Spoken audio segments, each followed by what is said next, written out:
Welcome to this tutorial on the spath command in Splunk. The spath command is a powerful tool used to extract values from structured data formats like JSON and XML. It allows you to parse and extract specific values from JSON and XML structured data fields, making it easier to work with complex nested data in your Splunk searches. The spath command has a simple and flexible syntax. The basic structure is spath followed by optional parameters. You can specify an input field containing your structured data, an output field name for the extracted values, and a path to specify what data to extract. The alternative syntax uses the path parameter directly to define the data path you want to extract, followed by an optional output field specification.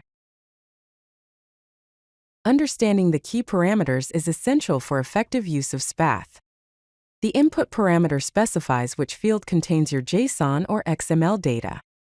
The path parameter defines the specific location within the data structure that you want to extract.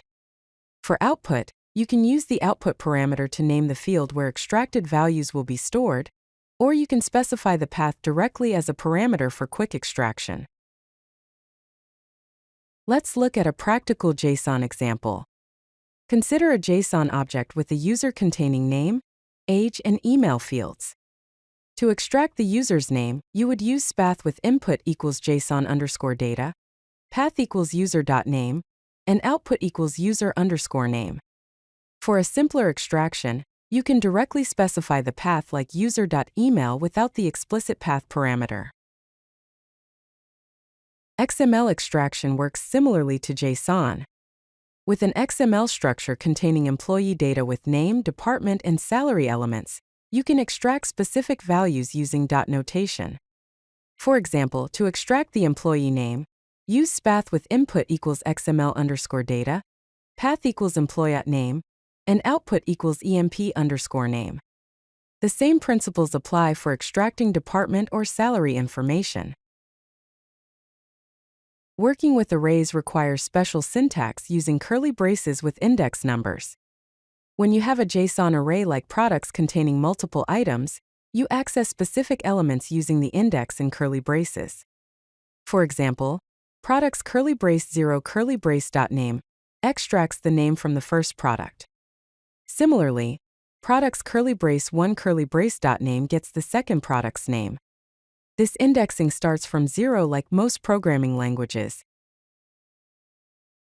The spath command offers powerful advanced features.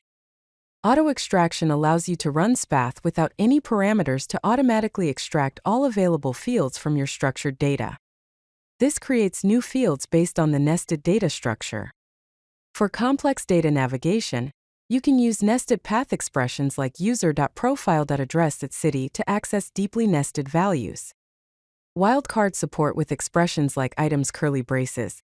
Price allows you to extract similar data from multiple array elements. Following best practices ensures optimal performance and reliability. Always use specific field names with the output parameter for better field management. Test your path expressions with sample data before applying them to large datasets. Consider combining spath with the eval command for complex data transformations.